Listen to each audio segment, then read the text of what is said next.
ازيكم عاملين ايه؟ يا رب تكونوا مبسوطين وبخير. اهلا بيكم في فيديو جديد، والفيديو ده هيكون فيديو الامتيز والبروجكت بان مع بعض. الحاجات اللي انا خلصتها في شهر 1 والحاجات اللي انا ان شاء الله هستخدمها في شهر 2. فلو مهتمين كملوا الفيديو للاخر ويلا نبدا على طول. الناس اللي اول مره تتفرج عليا ومش عارفين يعني ايه بروجكت بان ده ان احنا بنستخدم الحاجات اللي عندنا كلها قبل ما نشتري حاجه جديده. يعني بستخدم كل الشاور جيلز اللي عندي قبل ما اشتري شاور جيل جديد، كل الشامبوهات اللي عندي قبل ما اشتري شامبو جديد، وده في سبيل ان احنا نقلل الفوضى اللي حوالينا ونستخدم الحاجات اللي عندنا ونتبسط ونستفيد بيها قبل ما تخلص وتبوظ وريحتها تبوظ. اول حاجه هنبدا بيها هي حاجه الشعر، واول حاجه خلصتها في حاجه الشعر هي الشامبو ده بتاع ديرماكتيف اللي هو اسمه ترايكو اكت انتي داندراف شامبو. هو شامبو كويس جدا للناس اللي عندها قشره نتيجه تراكم المنتجات، اللي هو تراكم المنتجات على الشعر او القشره اللي بتجيلك في الشتاء دي، عارفين. انما الناس اللي عندها اكزيما دهنيه بصراحه ما حسيتش ان هو فرق قوي في علاج القشره الدهنيه او الاكزيما الدهنيه. بس غير كده القشره اللي ناتجه عن تراكم المنتجات كان كويس جدا معاها. بغسل شعري الاول بشامبو تاني عشان انضف فروه الراس كويس، وبعدين بحط الشامبو ده على فروه الراس وبسيبه لمده من 5 ل7 دقائق وبلاقي منه نتيجه محترمه جدا. هل هكرره تاني ولا لا؟ يعني ممكن في المستقبل البعيد جدا، لانه طبعا بما ان انا بعمل فيديوهات وكده فلازم اجرب حاجات جديده طول الوقت عشان اطلع اكلمكم عنها عشان ما تزهقوش مني. كفايه موضوع البروجكت بان ده حاسه زهقكم مني شويه، فممكن اكرره بس بعدين قوي. يعني الحاجه اللي انا هستخدمها بداله هي شامبو القشره ده. ده كنت جايباه من هنا من الامارات من مكان اسمه داي تو داي، لو انتوا في الامارات هتبقوا عارفينه قوي. هو اسمه دكتور ماكس مينوكسيديل 5%. ما اعتقدش ان المينوكسيديل اللي فيه بيفرق في حاجه لانه بيتحط على الشعر كام دقيقه وبيتغسل يعني. بس هو عندي بقاله تقريبا 2-3 بيتهيألي، يعني حاجه زي كده. هو صلاحيته هتنتهي في 2027 فلسه مكمل، بس هو عندي بقاله كتير جدا فانا عايزه اخلص منه، فان شاء الله هو ده اللي انا هستخدمه لغايه ما اخلصه. الحاجه اللي بعد كده اللي خلصت من حاجه الشعر هي حمام الكريم ده بتاع فيفلين. طلعته لكم في مفضلات 2024 و2025 وهو عندي بقاله 2.5 سنين. الحمد لله خلص.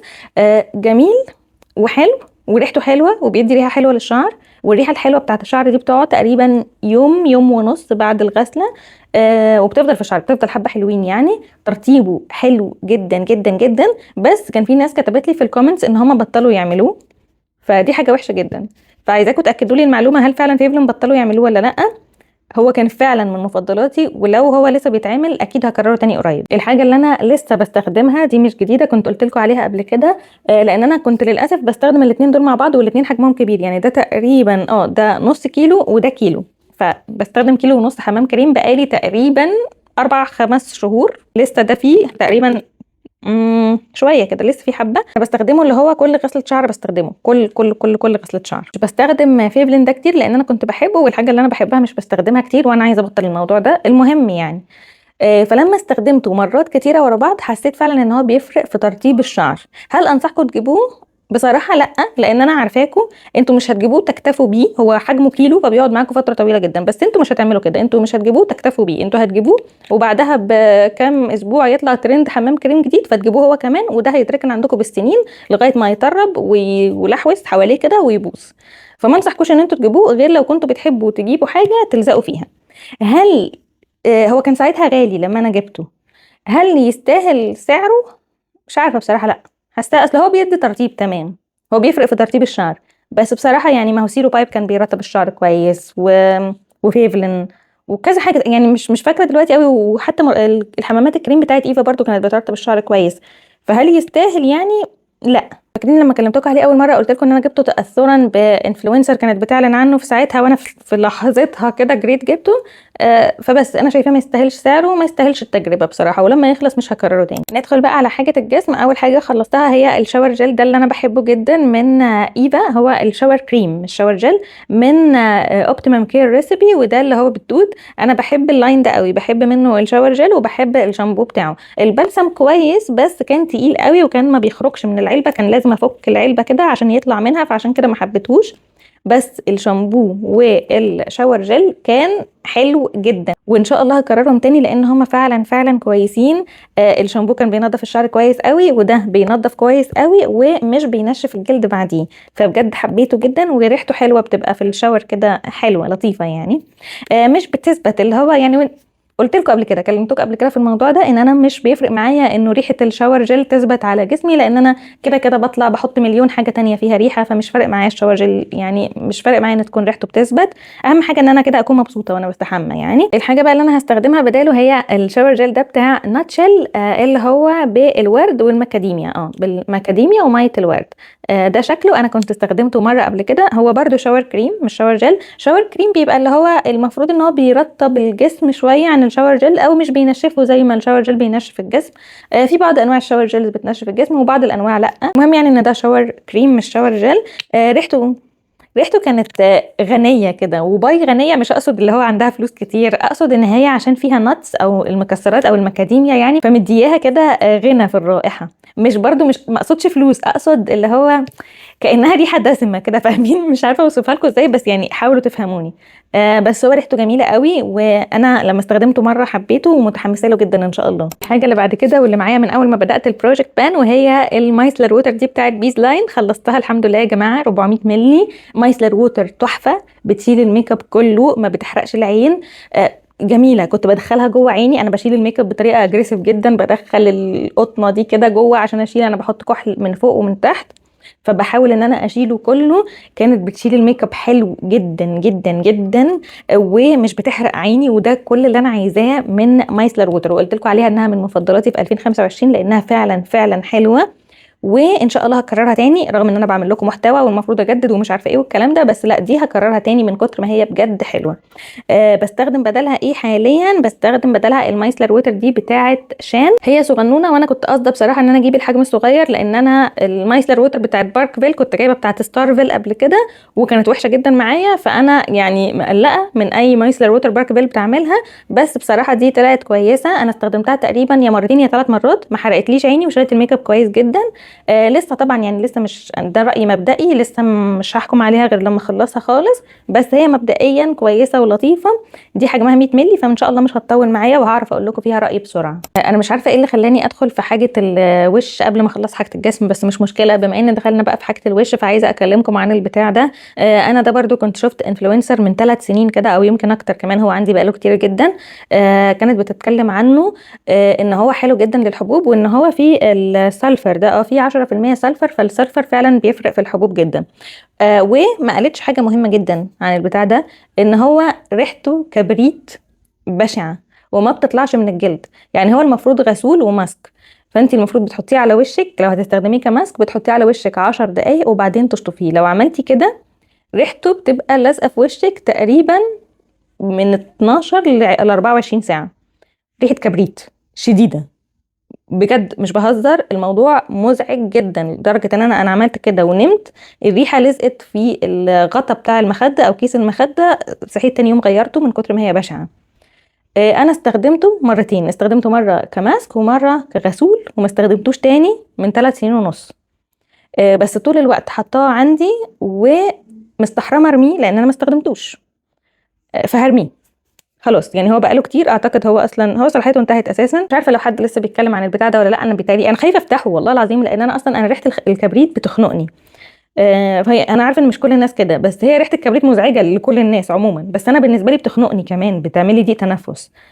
فانا خايفه افتحه دلوقتي، بس انا قلت اقول لكم عليه. يعني هو I don't know بقى للحبوب ايه، لان انا ما جربتوش غير مرتين من 3 سنين فمش فاكره.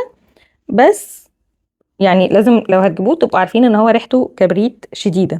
هو اسمه دي لا كروز، ده شكله، عشان يعني لو حابين تجربوه. خلصت كمان. دي كانت تونر بادز كده، كانوا 2 في الكيس ده. ده كان جاي سامبل كده من، انا بجيب الحاجات الكوريه من براند اسمه ستايل كوريان. هو الكاميرا ليه غمقت خالص كده؟ مش عارفه، حاسه الكاميرا غمقت ولا ايه، مش عارفه.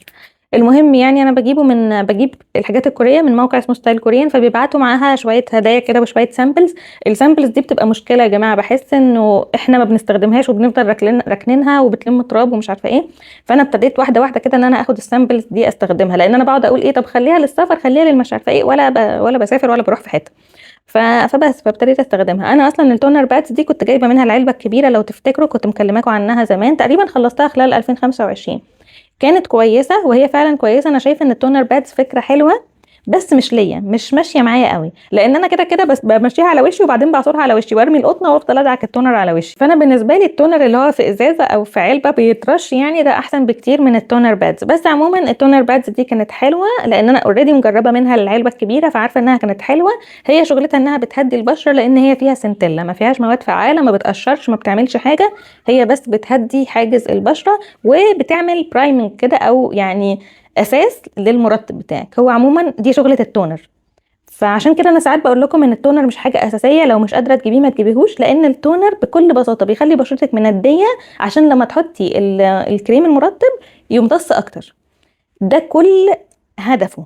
فما تخليش حد يضحك عليكي ويقولك ان التونر ده اساسي في الروتين بتاعك. هو مش اساسي، بس هو خطوه حلوه، خطوه زياده كومبلمنتري. قادره تجيبيها تي، مش قادره ما تجيبيهوش. خلصت كمان الغسول ده بتاع ستارفل اللي هو بتاع تفتيح. انا ما كنتش بستخدمه للبشره وما استخدمتوش تقريبا خالص لبشرتي، كنت بستخدمه للجسم كشاور جل.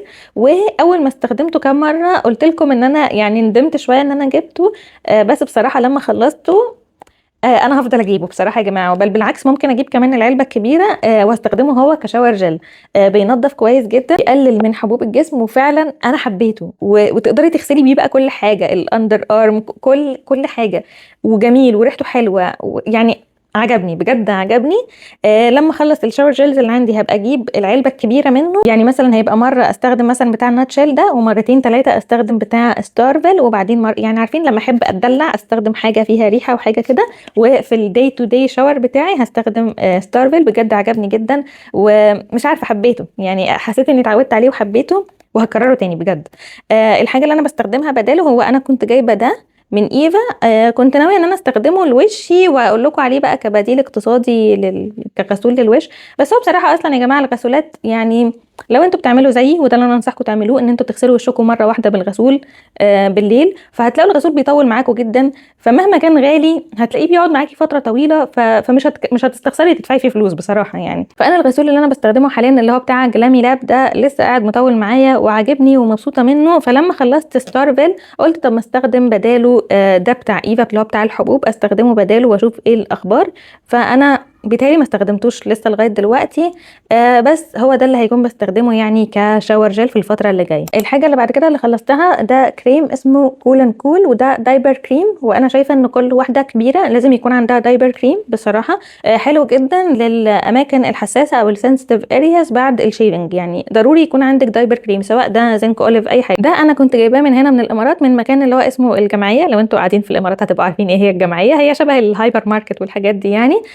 هو ليه ريحه قويه قوي، اللي هي ريحه حاجه الاطفال دي، عارفينها، اللي هي الريحه بتاعت منتجات الاطفال. هي يعني كانت مزعجه شويه بالنسبه لي. انا في الاول حبيتها وحسيتها كيوت وبتاع، بس يعني اللي هو لا يعني تو ماتش.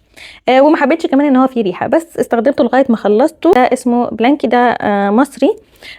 وبستخدمه دلوقتي. الحلو فيه ان هو ملوش ريحه، تقريبا ملوش ريحه خالص، مش شماله اي ريحه. وفي كاموميل، وفي كلانديولا. الكلانديولا دي تقريبا بتعمل يعني يا اما هي نفس السنتيلا، يا اما بتعمل نفس تاثير السنتيلا. والاوليف اوليف اويل وبنسينول، زائد طبعا الزنك اوكسايد. فحلو جدا برضو، انا استخدمته تقريبا 3 مرات لغايه دلوقتي، وشايفه ان هو كويس جدا. ده رايي مبدئي عنه، بس لما اخلص منه كميه كبيره كده هبقى اكلمكم عنه اكتر. عايزه اقول لكم على حاجتين كمان زودتهم للروتين بتاعي مؤخرا، وهو اسكنوفا ايمج، ده اللي هو الفوت كريم. انا كنت بستخدم اي بادي باتر، الا البادي باتر اللي انا بستخدمها او البادي لوشن حتى اللي انا بستخدمه بحطه هو على رجلي وعادي. بس قلت طب ما ده عندي ما استخدمه، يعني مش عارفه كنت مستنيه ايه عشان استخدمه. بستخدمه على فكره للرجل وللايد. حلو جدا. مش عارفه ليه ريحته بتفكرني بعجينه السينابون، مش عارفه ليه والله بجد. فقولوا لي لو انتوا جربتوه، يعني هل ريحته بتفكركم بعجينه السينابون ولا لا؟ يعني كل ما بحطه بحس ان انا عايزه اكل سينابون.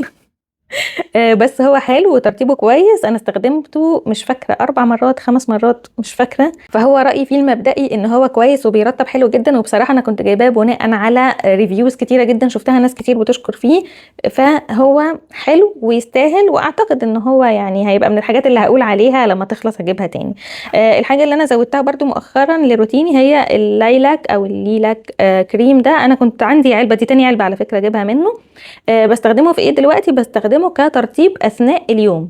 بالليل بحط الانفينيتي سوزنج اند مويسترايزنج كريم، وده اثناء اليوم بقى بعد كل وضوء، بعد كده بعد اي مره اغسل فيها وشي بحط اول كريم يكون فيه نياسيناميد وما يحسسليش بشرتي، لان لو انتوا عارفيني هتبقوا عارفين ان انا بكره النياسيناميد. النياسيناميد بيبهدل لي حاجز بشرتي وبيطلع لي حبوب وبيبهدلني.